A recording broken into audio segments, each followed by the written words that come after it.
Hello Arman, কোথায় যাচ্ছ? আমরা গাইস যাচ্ছি সুইমিং পুলে। বাবুরা অনেক জেদ করছিল, তো সবাই মিলে ফাইনালি এসে গেছি সুইমিং পুলে। ওরা স্নান করবে, ওরা যাচ্ছে।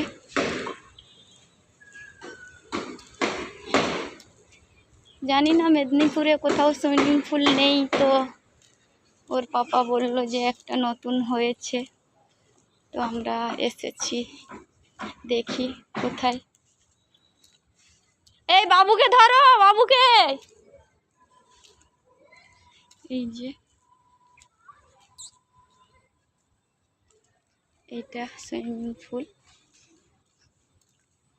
ছোট রকম, এখানে নতুন হয়েছে।